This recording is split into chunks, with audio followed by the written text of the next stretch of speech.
As restorations go, they don't get much bigger than this.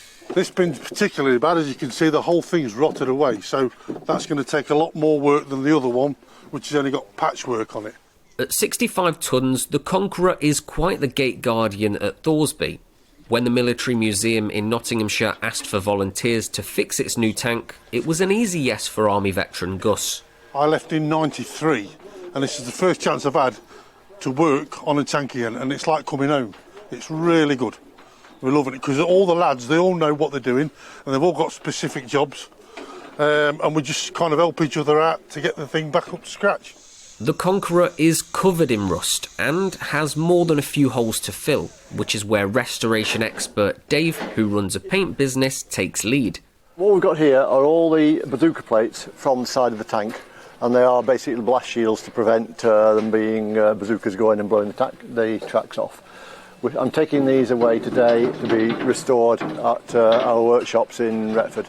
Surrey, the first public demonstration of Britain's new armoured giant, the mighty Conqueror, the 65-ton tank that packs a punch to match its size. The Conqueror is one of the biggest tanks ever used by the British Army. Only 180 or so were built. They were mainly used to defend West Germany during the Cold War. This one here, it's in desperate need of repair, and that's why it's been brought here to the Military Museum at Thoresby. The Lancers Museum honours the long service Nottinghamshire has given to the British Army, from the early days of light cavalry to the tank regiments that we see today. Bringing the Conqueror here helps to complete the museum, which opened in 2011.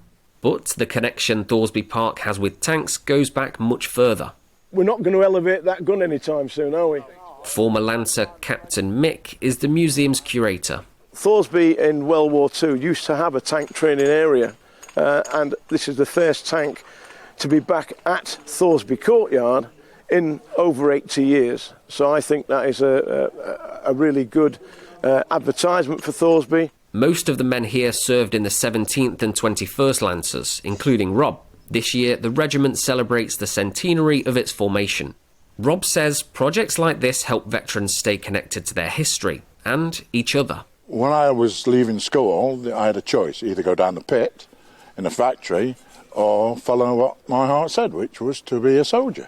We have a saying in the forces: you either come out of the forces as a civilian or you come out with half a green brain, which means that you've still got something there for the forces. The museum hopes that visitors will help to meet the £10,000 cost of fixing the tank so it can be ready for King Charles's coronation in May next year.